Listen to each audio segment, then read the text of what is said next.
Chapter 38 of Exodus. Other than a few details, nothing new is revealed. We are talking the finest woven fabrics and fairly impressive dimensions. And in case there are those who have just joined us and don't know what a cubit is, it's the length between the elbow of a man of God and the end of his finger, which could be estimated, depending on how big the fellow was, at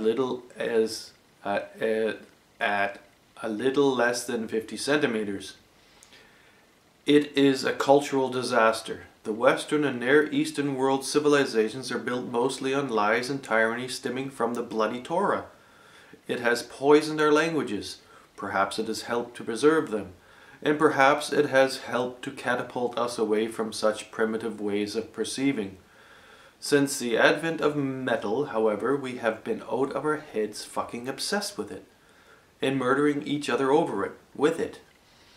While we destroy paradise, throw away life, ignore our chance to embrace the tree of life and live forever. Unless you are building an altar to the death god of gold, there is nothing to learn in yet another chapter of pointless detail. For each man over 20 entered in the census taking, a half a shekel tax was required for the taking of the census. 603,555 fucking ready to kill soldiers. 3 million primates, minimum.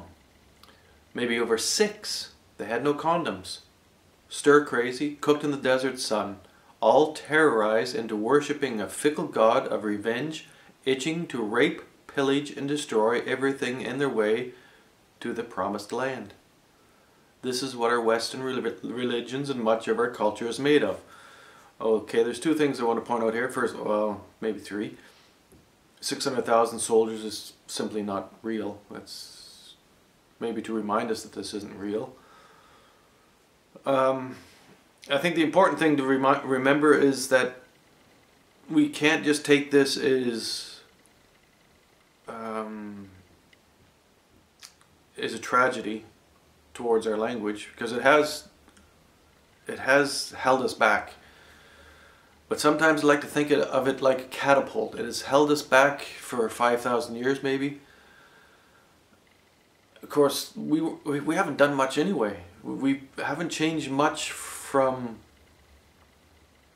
the ways of a simple primate for hundreds of thousands of years.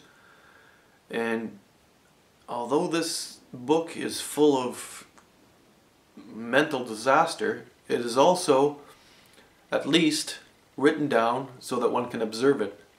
And it is also written so that you have to think in two different directions. Now this is fairly dualistic, but it's like a swing. It gets a little bit of motion, and once you jump off the swing and start doing your own thinking, maybe there's a point in reading it. At least I hope there is. I mean, that's part of the reason why I've spent so many years trying to figure out this book. And I think once you get this figured out, we can move on. We can learn that our way is an old... It's the primate way. I mean, the lions do it too. It's not in ants. It's not that it's not natural, it's just that we're not natural anymore. So now that we're not natural anymore, we do our own thinking, and we have to think of a better way, because this way isn't going to work. It's not that it's bad or that it's evil, although it is. That wouldn't matter either if it worked. But it's not working anymore because it's costing too much. And we're doing too much plundering and not enough thinking and creating. There was something else I wanted to mention, but probably I don't need to say any more to that. Tents, building tents. Past tense.